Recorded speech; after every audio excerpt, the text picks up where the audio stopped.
Once for a suite where a Chinese business delegation had stayed for a week. Once for rooms used during a private film festival event. Both times, she'd cleaned in silence, seen nothing worth remembering, or no tips. Tonight was different. Tonight at 3:47 a.m., her supervisor's radio crackled with an urgent message. Presidential suite, 42nd floor, needs immediate deep clean before 6 a.m. VIP check-in. All traces removed. All traces of what? Zuri wondered, but she knew better than to ask. She took the service elevator, the one that smelled like bleach and old carpet, that stopped at the hidden corridors behind the luxury facades. Got off at 42, scanned her temporary access key card.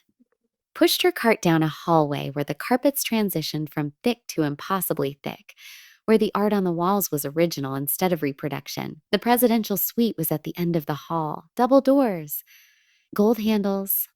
The kind of room that cost $15,000 per night and came with a personal butler and a private chef and discretion that could bury scandals. The Do Not Disturb sign was hanging, but her supervisor had cleared her to enter. Zuri knocked. Hotel protocol. Protocol. 3 sharp raps, then announce yourself. Housekeeping, here to service the room. No response. She knocked again. Waited. Nothing. She swiped her key card.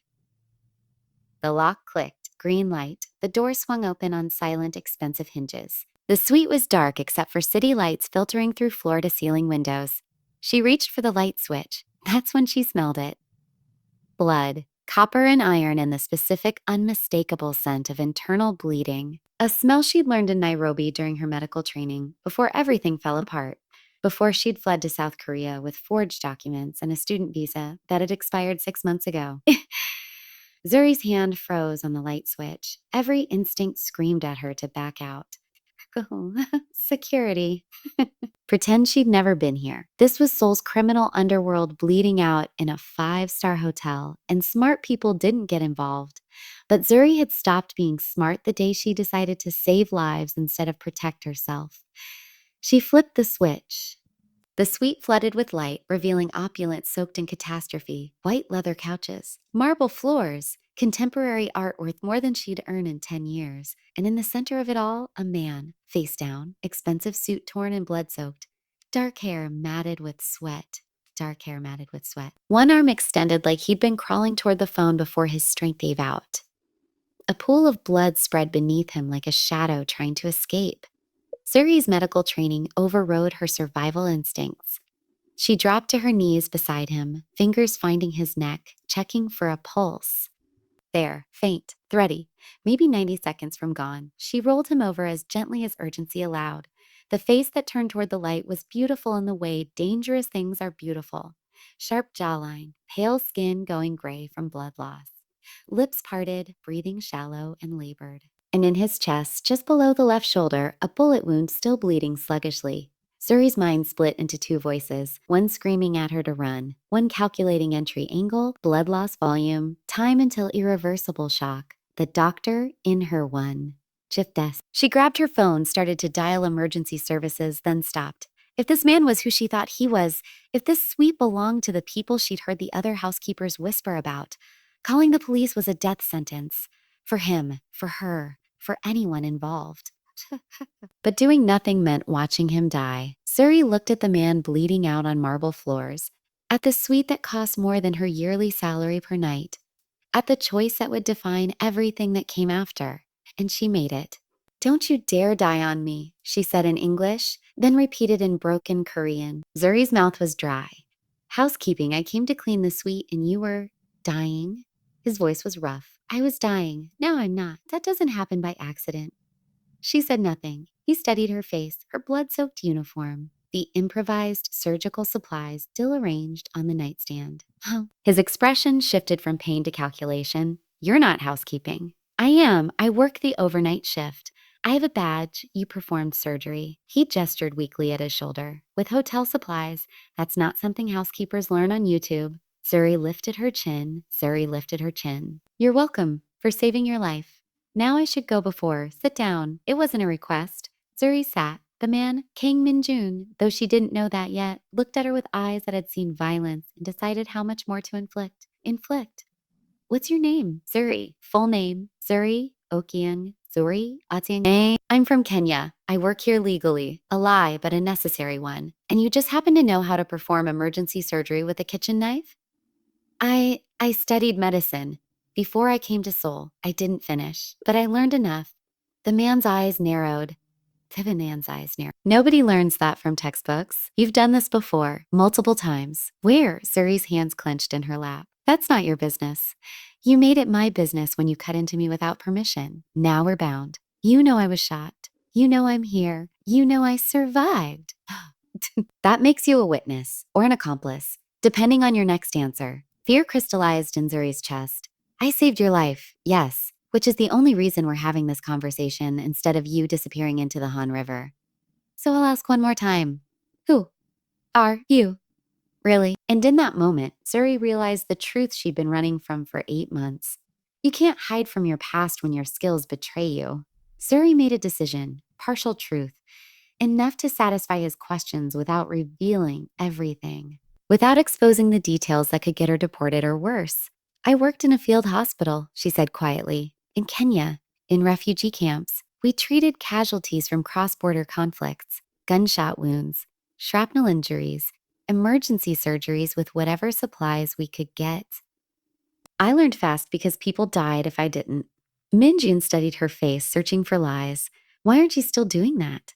Because the hospital was destroyed, because the work became too dangerous, because I needed to leave.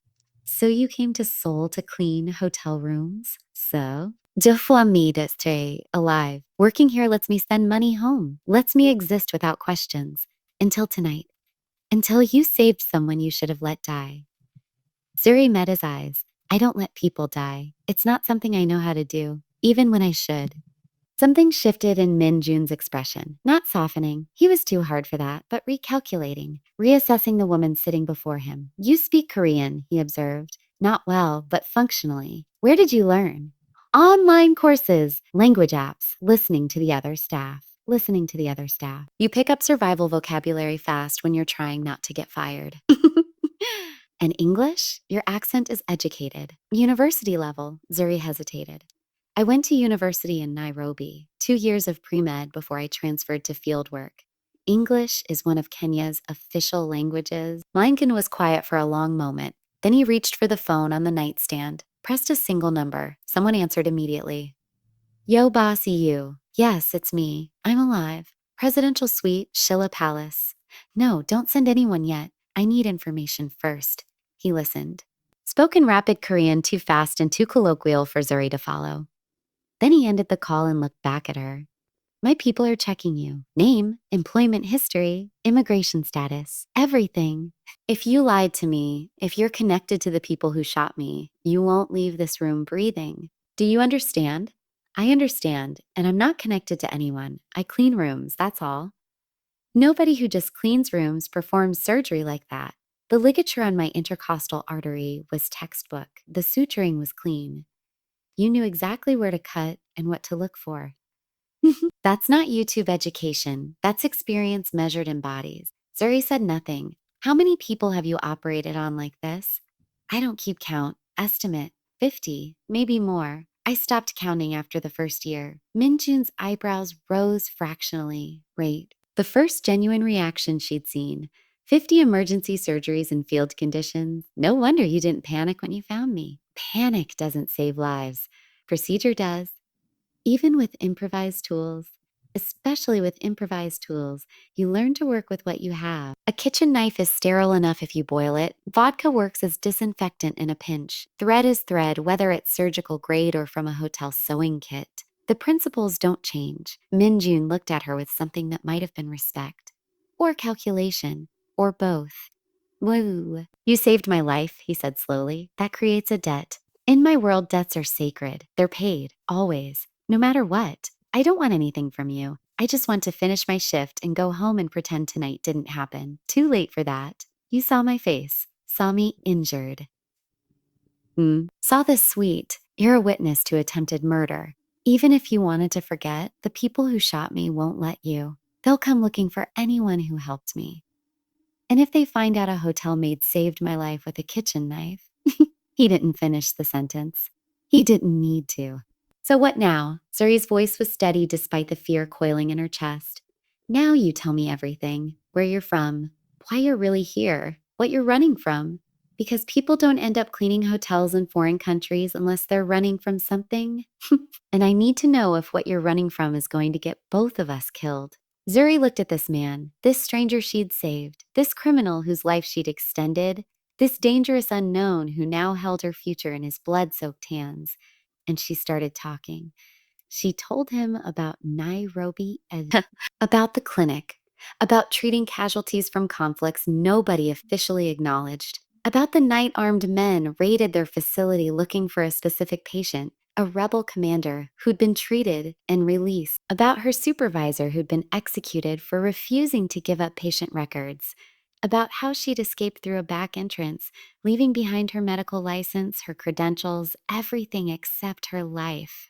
She told him about fleeing to Seoul because it was far, because she knew no one, because she thought invisibility would protect her. She didn't tell him everything, didn't mention the specific rebel groups, didn't name the government officials involved, kept some secrets buried where they belonged. But she told him enough. When she finished, Minjun was quiet for a long time. Then he said, "You're illegal." "Yes." "Your student visa expired months ago." "Yes." "And you've been working under false documentation." "Yes." "Which means one call to immigration and you're deported. Probably arrested first, probably handed back to whoever you're running from in Kenya." "Yes." Her voice didn't shake. Wouldn't give him that satisfaction. "Then it's a good thing," Min Jun said slowly, "that I don't make calls to immigration. And it's an even better thing that you saved my life before I knew any of this, because now we're both holding each other's secrets, which makes us even, or makes us allies, depending how you look at it." Suri stared at him. "What? You're not going anywhere. Not tonight. Maybe not for a while." Maybe not for a while. "Because the people who shot me are still out there, and they're going to come looking for survivors. If they find you, if they discover a hotel maid saved my life, you're a loose end they'll eliminate. So what are you saying?" "I'm saying you're under my protection now, whether you want to be or not. And in exchange, you're going to keep me alive until I can figure out who tried to kill me and how to kill them first." "I'm not a bodyguard. I'm a doctor," he interrupted, "who learned to work in war zones, who doesn't panic under pressure, who just saved the life of Seoul's most wanted man with a kitchen knife and hotel vodka. You're exactly what I need. I didn't agree to this. You agreed the moment you chose to save me instead of walking away. Welcome to my world, Dr. Okyang. Try not to get killed." He closed his eyes, exhaustion and blood loss finally winning. But before he slipped back into unconsciousness, he added, "And Zuri, thank you for choosing to save a monster when you could have let him bleed out. That's a rare thing. Don't let me waste it."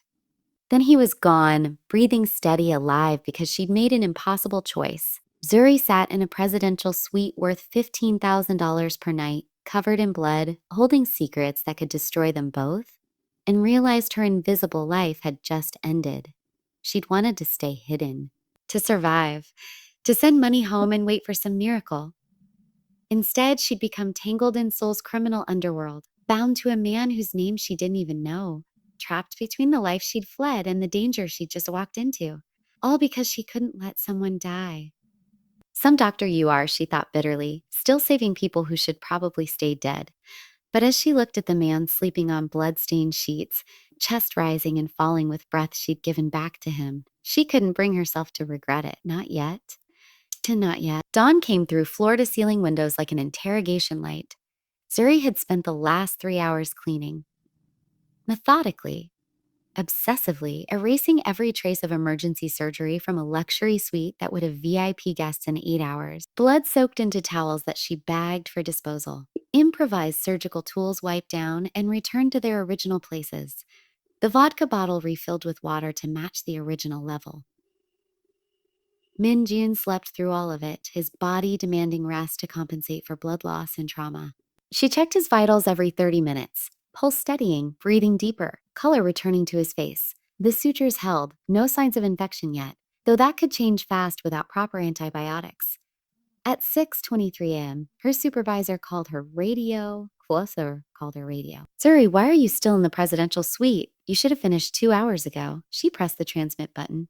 Deep clean required more time. Almost done. VIP check-in is at 9 a.m. You need to be gone. How?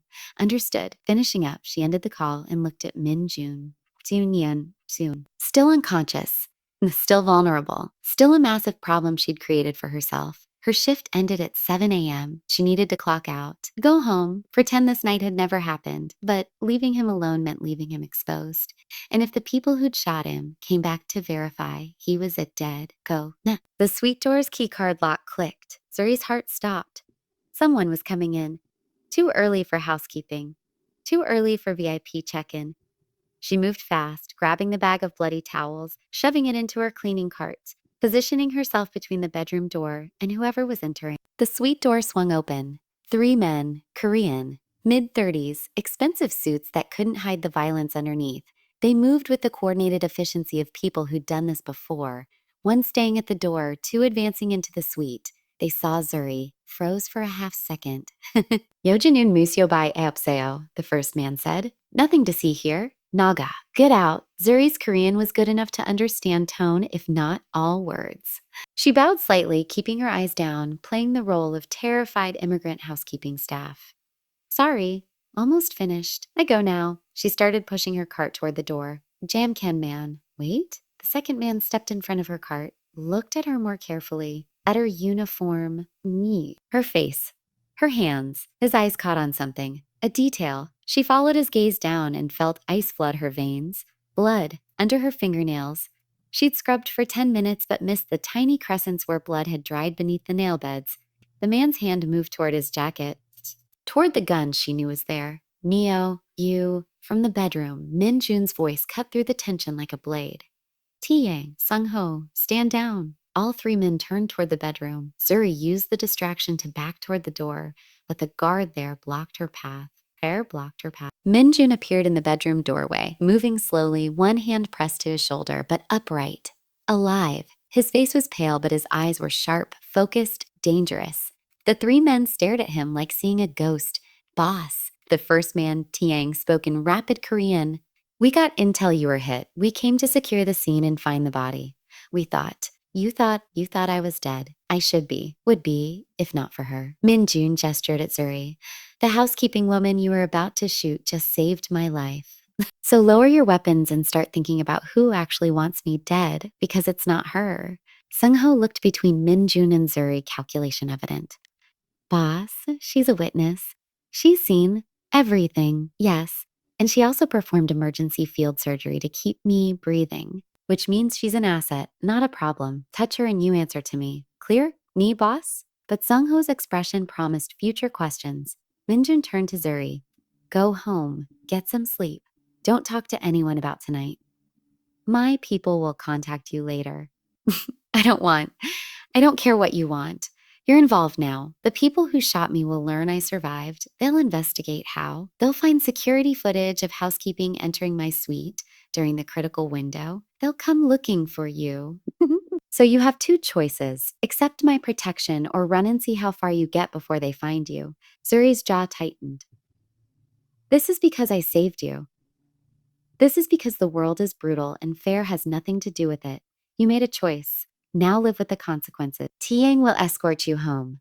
Sung Ho will arrange 24-hour surveillance on your apartment. And I will figure out who tried to kill me and how to make sure you don't become collateral damage when I respond.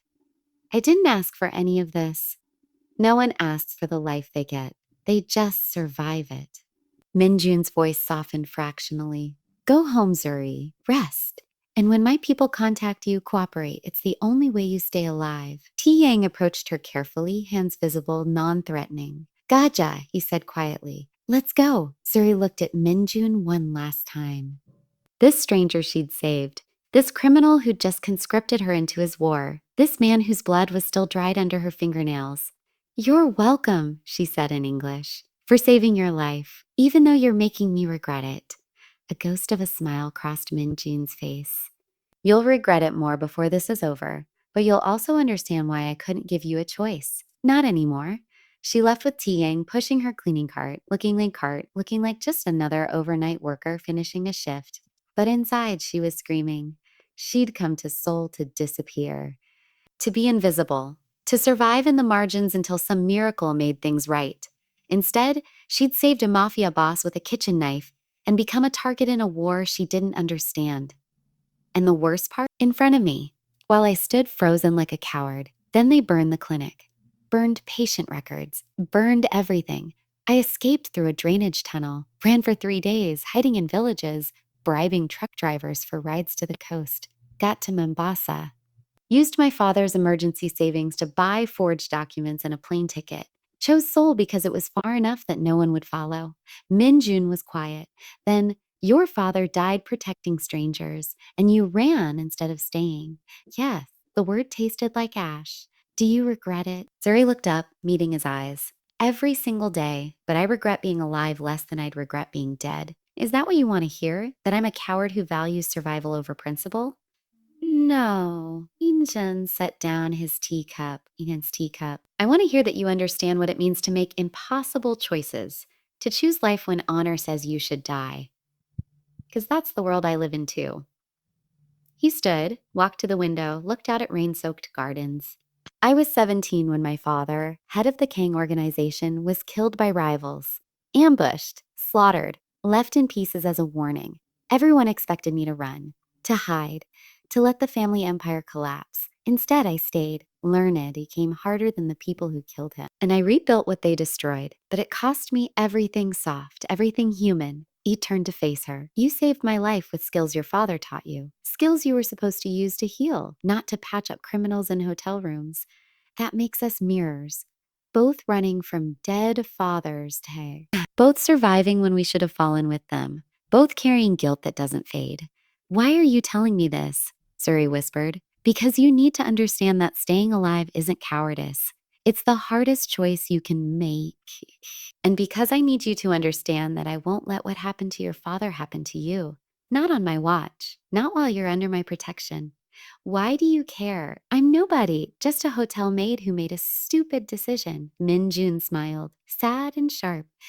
You're a doctor who saved a monster. That makes you either incredibly brave or incredibly stupid. Either way, you're worth keeping alive, and in my world, that's as close to honor as we get. The moment hung between them. Rain. Silence. Understanding. Then Zuri's phone buzzed. She looked at the screen. Frowned. It's the hotel. It's the hotel. My supervisor. She never calls after hours. Answer it, Minjun said. Speaker. Zuri answered. Yo, bossy, you. Her supervisor's voice came through, tight with stress. Zuri, where are you? Home? Why? Immigration police came to the hotel today. They were asking about you, about your visa status, and about your employment documentation. I told them I'd call you to come in for questions, but Zuri's blood went cold. But what? But they left instructions that if you don't report to their office by tomorrow noon, there's a warrant for your arrest. Zuri, what's going on? Are you in trouble? Minjun held up one hand. Don't answer that. I'll handle it, Zuri said carefully. Thank you for calling. She ended the call.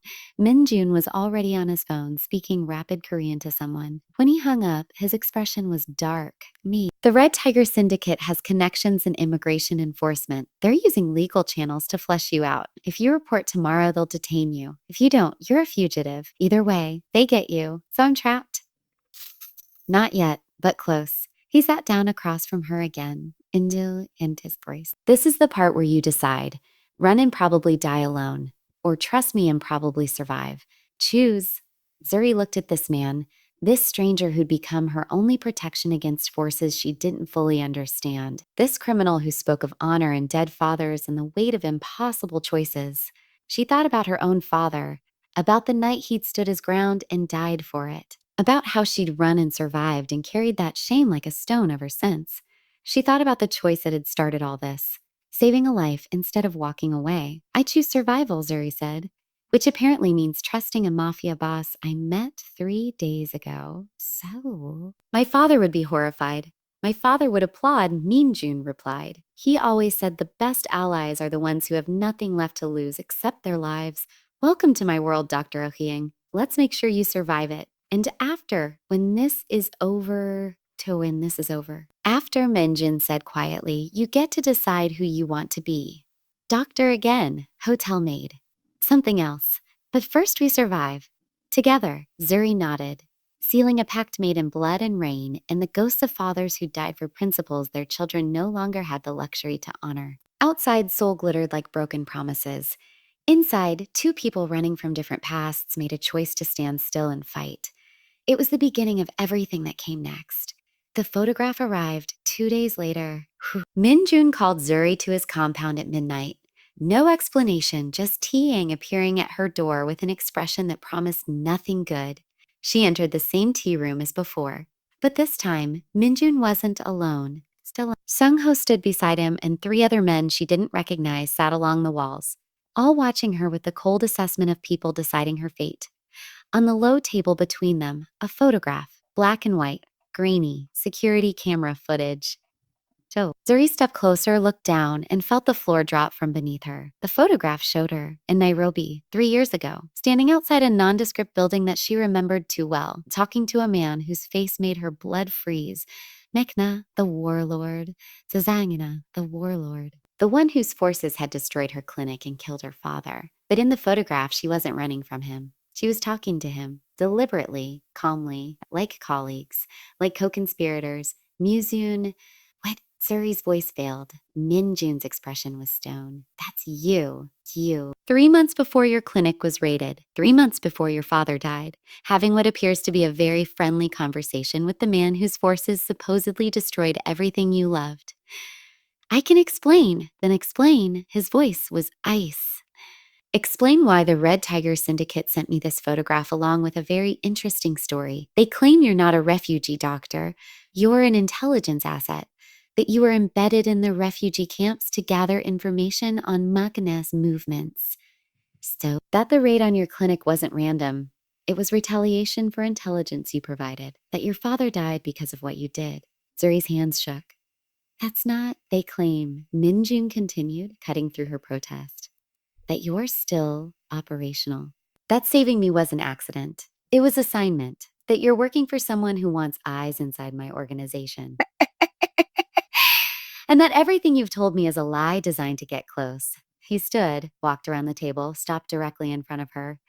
So tell me, Dr. Alkying, who are you really? What's your mission? And how much of what I've started to believe about you is bullshit designed to make me vulnerable?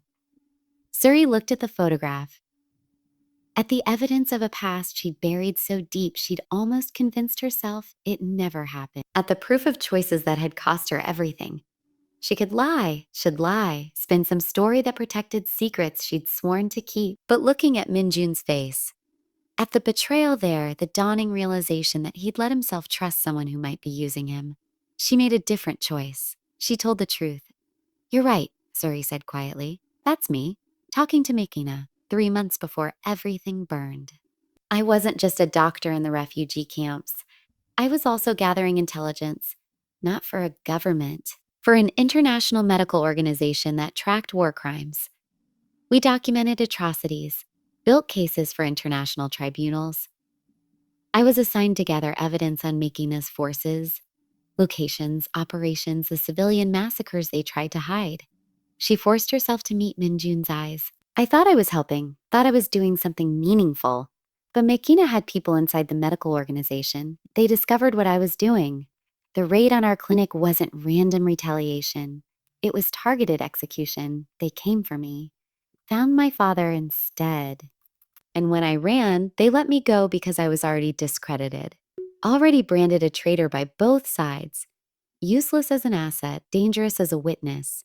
So you've been hiding ever since, Sung Ho said, using fake documents, working illegally, waiting for someone to come finish what McKenna started. Ine? Yes. And saving our boss? Tiang's voice was flat. Was that genuine, or was it reconnaissance? Zuri's voice shook with anger now. I saved him because he was dying, and I'm a doctor. I didn't know who he was. Didn't know this world existed. I just saw someone bleeding out and made a choice. The same choice I've made 100 times. To save a life instead of letting someone die. That's not reconnaissance. That's who I am. Min Jun studied her face. The Red Tiger Syndicate believes you're still operational. That someone sent you to infiltrate my organization. They're wrong. Are they? Or are you just better at lying than I thought? Suri's composure cracked. If I wanted to infiltrate your organization, I would have approached you deliberately. I would have engineered an introduction, and I wouldn't have accidentally stumbled into your hotel suite at 3 a.m. covered in your blood. Think, Minjun. Does any of this make sense as a planned operation? He was quiet for a long moment. Then, no, it doesn't. Which means either you're telling the truth or you're the best operative I've ever encountered. And I don't know which option scares me more.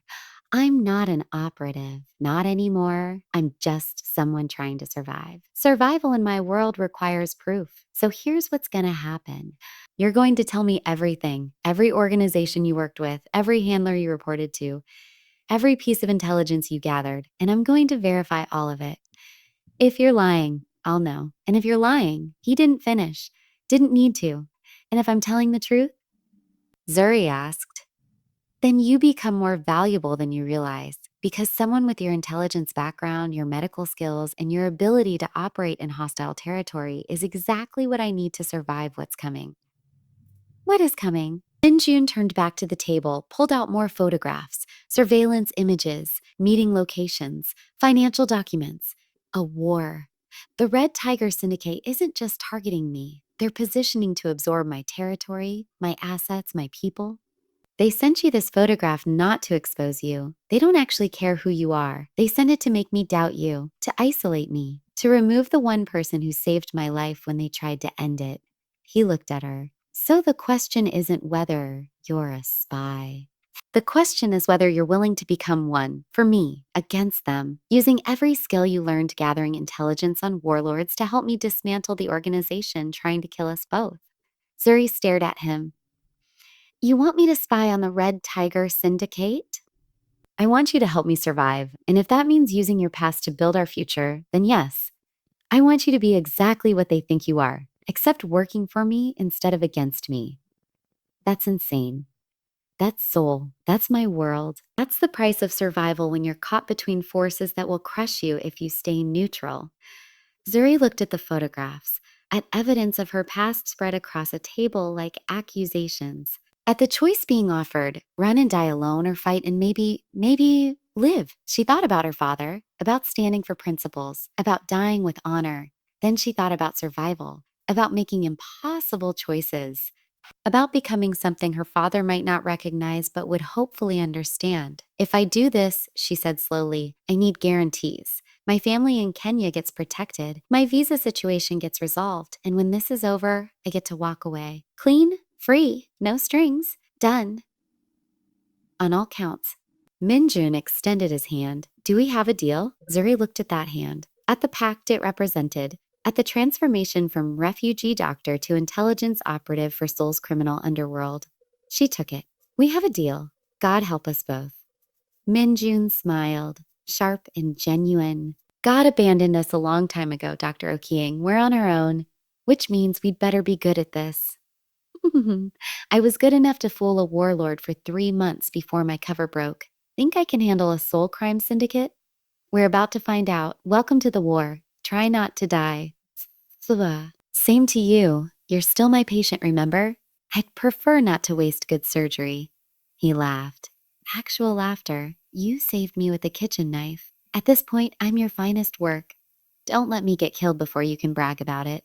And in that moment, surrounded by men who'd kill her without hesitation if she betrayed them, Zuri felt something unexpected.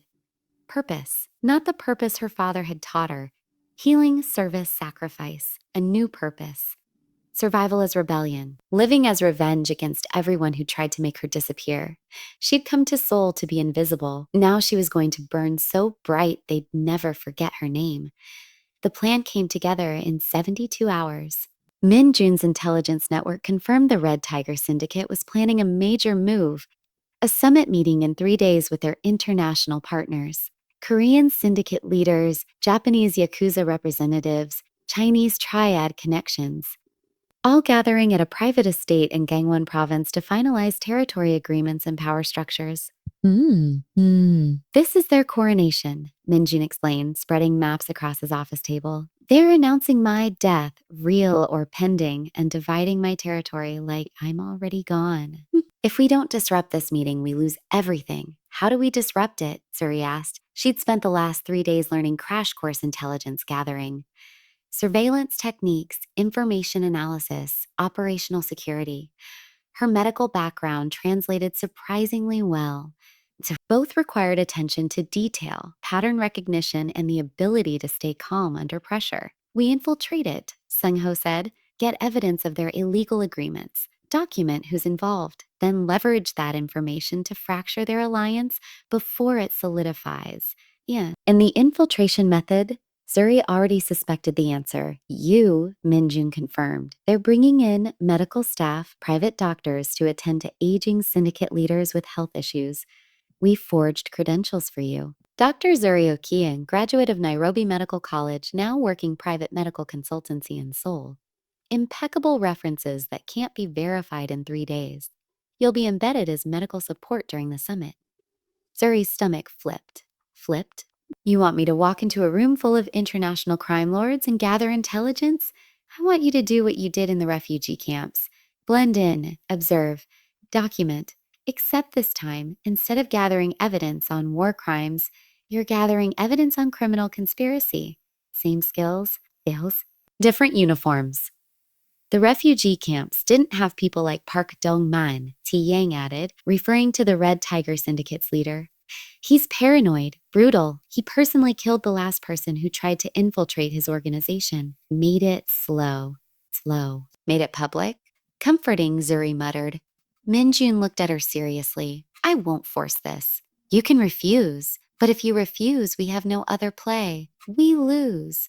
And when we lose, the Red Tiger Syndicate comes for everyone connected to me, including you. So refusing isn't really safety. It's just slower danger. Zuri studied the maps, the estate layout, the security protocols, the medical room where she'd be stationed. What's my cover story? How do I explain being available on 3 days' notice? You're a traveling physician, just finished a contract in Singapore.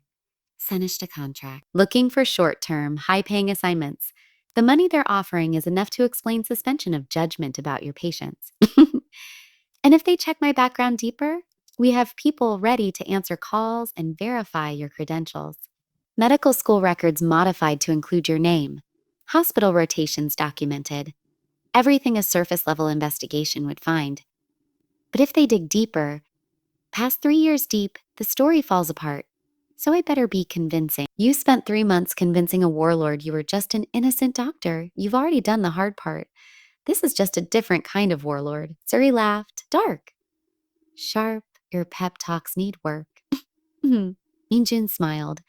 Good thing you're not here for motivation. You're here because you're the only person I trust to pull this off. That stopped her. You trust me after everything? You told the truth when lying would have been safer. You made a deal and haven't broken it. And you saved my life when walking away would have been smarter. Yes, Dr. Okiang. I trust you, probably more than I should. Definitely more than is strategically wise. Something passed between them, not quite romantic, not quite friendship. Something forged in blood and desperation and the particular bond that forms when survival depends on someone else's competence. Okay, Zuri said, I'll do it, but we need contingencies. Extraction plans if my cover breaks. Communication protocols, and someone inside who can get me out if everything goes sideways. T. Yang will be there as a state security. He'll be your lifeline. And if he can't extract me, so. Minjun's expression hardened. Then I come in personally, with everyone I have, and we turn that summit into a bloodbath, but it won't come to that. You can't promise that? No, but I can promise I won't leave you behind. You saved my life. I'll return the favor, as many times as it takes. Zuri nodded, sealed the commitment. 3 days later, she stood outside the Gangwon estate in a designer suit she'd never afford on her own salary, carrying a medical bag filled with supplies and surveillance equipment, preparing to walk into the lion's den with nothing but her wits and a decade-old intelligence training. Tiang, dressed as a state security, gave her a subtle nod as she passed through the gate. Don't get killed, his expression said. I'll try, hers replied. Then she stepped inside, and the final act began. The Gangwon estate smelled like old money and fresh threat. Traditional Korean architecture blended with modern security. Hanok pavilions outfitted with bulletproof glass. Gardens designed for beauty and clear sightlines. Koi ponds positioned to reflect anyone approaching from hidden angles. Beauty as camouflage for paranoia.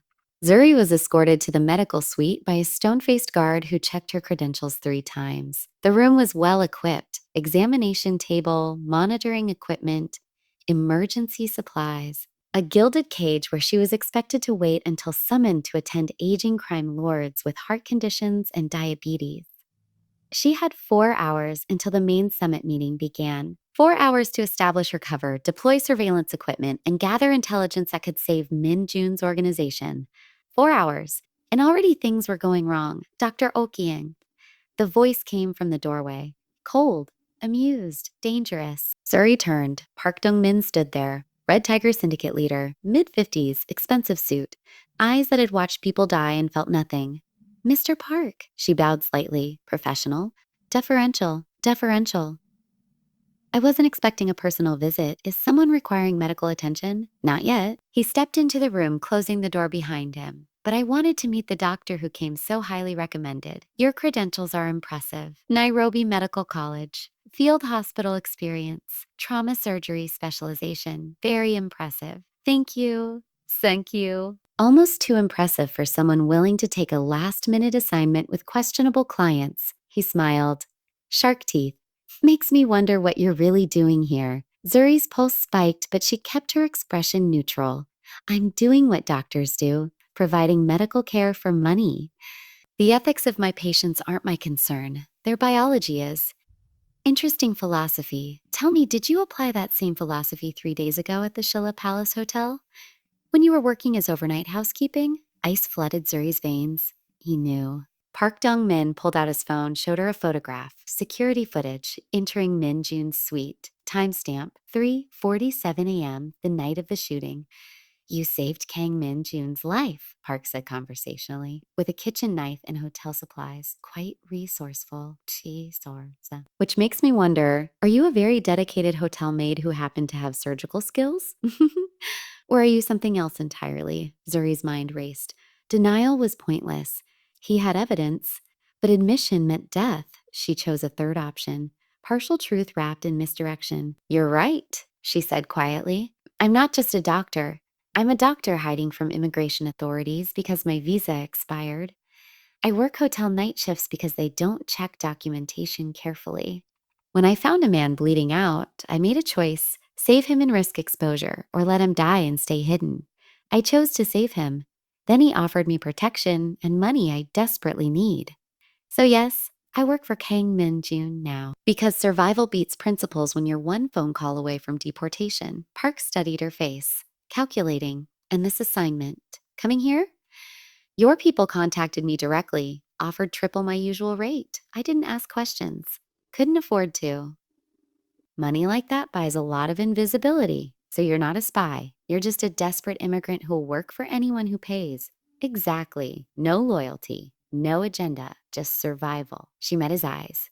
Which means I'm the perfect person to trust because I have nothing invested in who wins your war. Sayuri wins your war. Yeah, I just want to make enough money to disappear somewhere safe when this is over. Park was silent for a long moment. Then he laughed. You know what? I believe you. You're too pathetic to be a plant. Kang Min Jun's desperate enough to hire an illegal immigrant as his personal physician. And desperation makes people sloppy. He moved toward the door, then paused. But just in case you're more than you appear, understand this. Every medical interaction you have today is monitored. Every conversation recorded. If I detect even a hint of intelligence gathering, you won't leave this estate alive. Clear? Crystal clear. Good. The summit begins in 4 hours. Stay in this room until summoned. And Dr. Akiang, pray that Kang Min Jun doesn't care about you as much as I think he might. Because if he does, you just became the most valuable hostage I could ask for. He left. Zuri stood frozen for 30 seconds, processing the disaster. Her cover was compromised. Park knew about Min Jun, knew about the hotel, suspected her true purpose. She was blown, and she had 4 hours until everything exploded. She pulled out her phone, burner device, encrypted, and sent a 3-word message to Min Jun. Cover compromised. Extracting.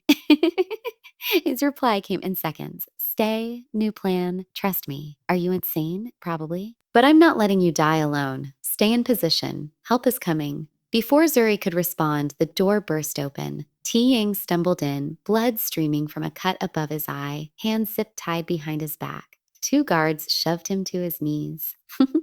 Found this one trying to access the security room, one guard said. Claims he's a state security, but his credentials are forged. We think he's with Kang. Park Dongmin appeared behind them, smiling like a predator who'd just cornered prey. Well, this is interesting.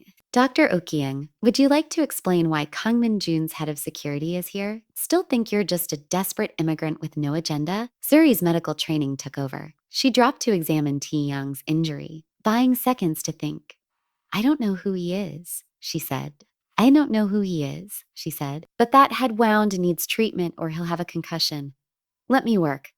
Oh, you'll work. But not on him. Park gestured and the guards dragged Ti Yang upright. See, I was planning to wait until the summit to address the Kang Min-jun problem. But since his people have infiltrated my estate, I think we accelerate the timeline. He pulled out his phone, made a call. Yo, bossy you. Yes, it's me. Change of plans. We're moving against Kang tonight. I have two of his people here, including his doctor, the one who saved his life. Bring everyone. We end this now. He hung up, looked at Zuri with cold satisfaction. You should have stayed invisible, Dr. Hyang. Now you're bait. And when Kang Min-jun comes for you, and he will, we'll be ready. Wars end when you kill the king. Tonight, I kill mine. 30 minutes later, the estate erupted in controlled chaos. Red Tiger Syndicate forces mobilized, perimeter secured, weapons distributed. Summit guests ushered to safe rooms while the property transformed into a fortress preparing for siege. Zuri and Tiang were held in the medical suite under armed guard.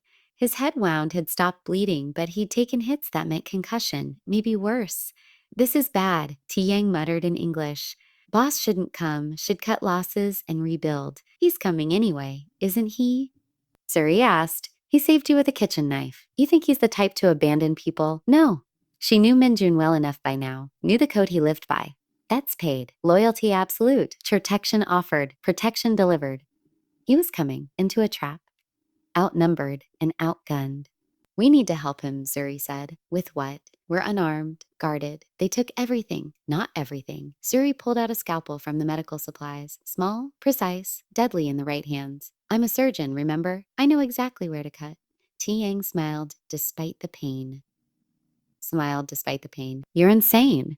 I've heard that before, usually right before I do something impossible. She approached the guard at the door. Young, nervous. Probably first major operation. Josonghamnida, she said apologetically. Sorry, my patient is going into shock. I need additional supplies from the storage cabinet. Can you unlock it? The guard hesitated, looked at Ti Yang, whose face had gone strategically pale. Pally, hurry! Zuri injected urgency. If he dies, Park Dongmin loses his leverage. You want to be the one who explains that? The guard moved. Turned to unlock the cabinet, Zuri struck. The scalpel went into the nerve cluster at the base of his neck. Not lethal, but instantly incapacitating. He dropped without a sound. She grabbed his gun, freed Tiang's up T with the scalpel. Okay, Tiang said, taking the gun, checking the magazine. Now what? Now we improvise. Like I did in the hotel. Except this time with more bullets and worse odds. You really are insane. I'm a refugee doctor turned crime syndicate operative performing a rescue mission in a fortified estate. Lekka's sanity left the building months ago. Gunfire erupted outside. Not random, coordinated, tactical. Min Jun was here. The battle unfolded like controlled chaos. Min Jun didn't bring his entire organization. Too risky, too exposed. Instead, he brought 30 of his best. Former military, experienced, armed with intelligence Zuri had gathered before her cover broke. They hit the estate from 3 sides simultaneously, breached the perimeter, used flashbangs and smoke to create confusion, moved with the precision of people who'd done this before. Park Dongmin's forces responded, but they'd been preparing for a siege, not an aggressive assault. Their defensive positions became traps. Their numbers became liabilities in confined spaces. Zuri and Tiang moved through the estate using service corridors, avoiding main confrontations. She treated injuries when they found Minjun's people wounded. He cleared rooms when they encountered resistance. They found Min-jun in the main pavilion, facing Park Dong-min across a room that smelled like gunpowder and blood. Most of Park's men were down, injured or surrendered, but the man himself stood defiant, gun pointed at Min-jun, expression twisted with rage. "You should have died at the hotel," Park spat. "Should have bled out like you deserved." "I would have," Min-jun replied calmly, "if not for her." He didn't take his eyes off Park. "Dr. Hying saved my life with a kitchen knife. Your bullet didn't kill me. Her skill did." So, which means your assassination failed because you underestimated the one person you should have feared most. A hotel maid? You're giving a refugee doctor credit for surviving? I'm giving credit where it's due. She's the reason I'm standing here, and she's the reason you're finished. Park's finger tightened on the trigger. Zuri moved. The scalpel flew from her hand. Muscle memory from field hospitals where throwing instruments was faster than passing them. It hit Park's wrist. Not deep, but enough. His gun fired. The shot went wide. The shot went wide. Min-jun moved. Disarmed Park. Put him on the ground with brutal efficiency. It was over. Park Dong-min, leader of the Red Tiger Syndicate, neutralized. His summit disrupted. His organization fractured, his war lost. Min-jun stood over him, gun pointed at his head. "Beg," Min-jun said quietly. Min-jun said quietly. "Like you made my father beg before you killed him 20 years ago. Beg." Park's eyes widened. "Your father was ambushed by Red Tiger forces when I was 17. You personally executed him. I've spent 20 years building the power to destroy you. Tonight, I finish what you started." His finger moved to the trigger. "Don't," Zuri said. Min-jun looked at her. "He tried to kill me, tried to kill you. He deserves prison, trial, justice. Try execution. That's the difference between you and him. He murders. You can choose something else." "You don't understand this world. I understand that you're better than this. That killing him makes you exactly what he says you are. And I didn't save your life so you could throw away your humanity for revenge." Silence. Thick, loaded. Then Min-jun lowered the gun. "T-Yang, secure him. Secure him. We're turning him over to the prosecutor's office. Let legal system handle what bullets shouldn't." Park laughed bitterly. "You think the law will hold me? I have judges, prosecutors, politicians. I'll be out in months." "Maybe," Min-jun agreed. "But you'll be out as a broken man. Your organization dismantled, your reputation destroyed, your power gone. That's worse than death for someone like you. Living without the empire you built, that's real punishment." He turned away, dismissing Park like he was already irrelevant. Found Zuri, V, looked at her with expression that was relief and gratitude and something deeper. "You came," she said. "Of course I came. You saved my life. I don't abandon people who do that. Even when it's tactically stupid, especially then, loyalty isn't tactical. It's the only thing that matters when everything else burns." Around them, the estate was chaos. Wounded being treated, prisoners being secured. Police sirens approaching. Min-jun had tipped them off after his assault succeeded, turning gang warfare into a legal takedown. "What happens now?" Zuri asked. "Now," Min-jun said, "we survive the aftermath, testimony, investigation." Investigation. The slow, boring work of dismantling an organization legally instead of violently. And after you get what I promised. Visa resolved. Family protected. Freedom to choose your own path. "And what if I choose to stay?" Min-jun looked at her. Really looked. "Why would you stay?" "So, you saved a criminal. Got dragged into a war. Almost died multiple times. Smart people run from this world.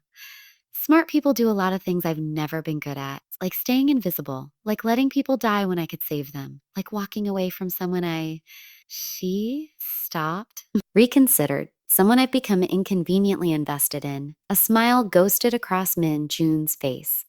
Inconveniently invested, that's one way to describe it. What's your way?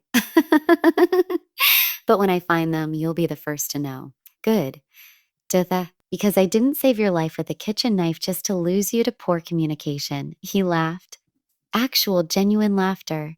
"Dr. King, you're the strangest, bravest, most frustrating person I've ever met." Is that a compliment? It's a fact. And facts don't lie.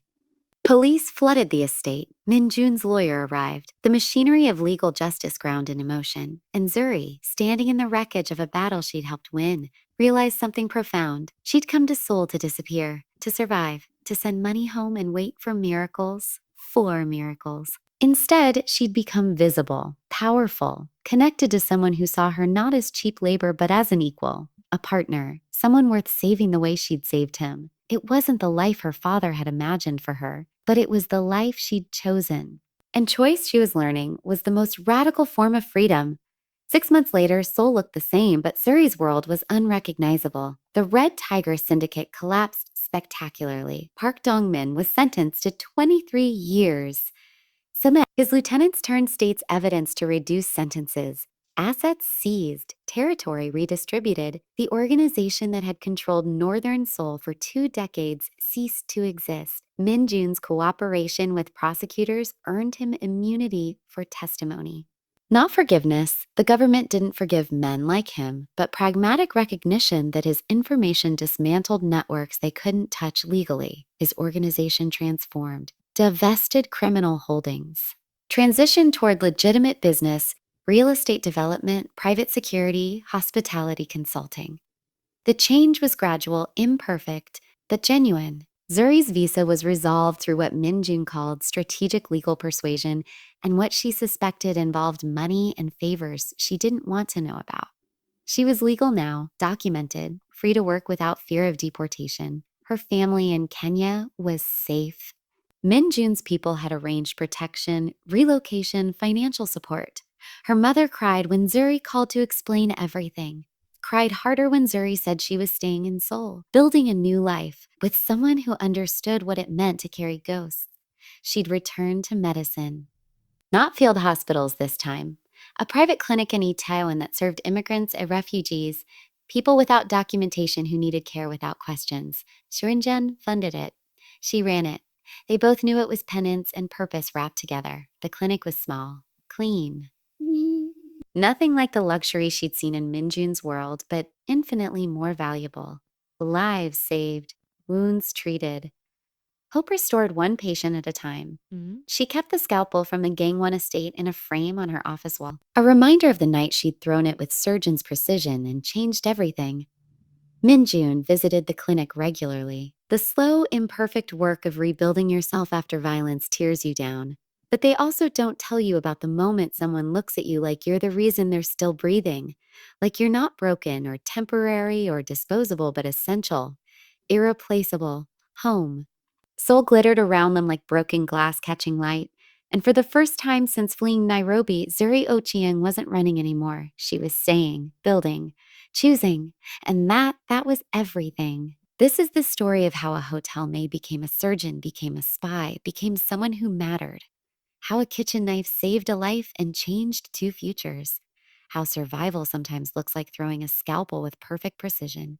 Sometimes looks like choosing to stay when running would be safer.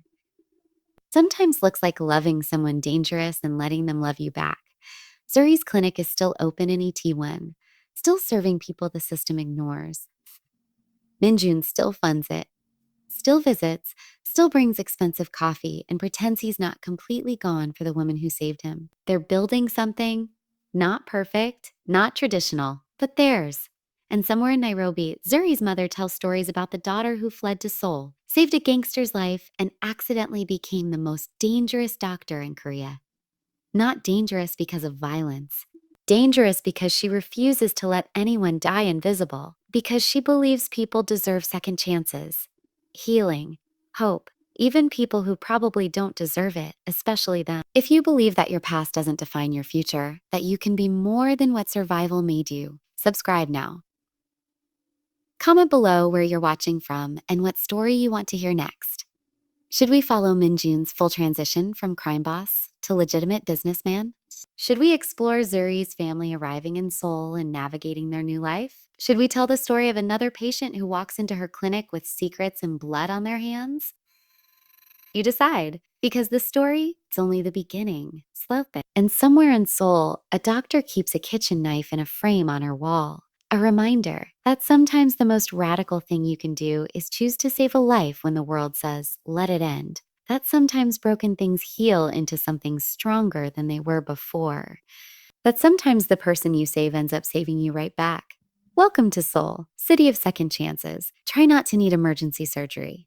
But if you do, find the clinic in Itaewon, the one with the scalpel on the wall and the doctor who doesn't ask questions. She'll save you. Just like she saved him. Just like she saved herself. One impossible choice at a time.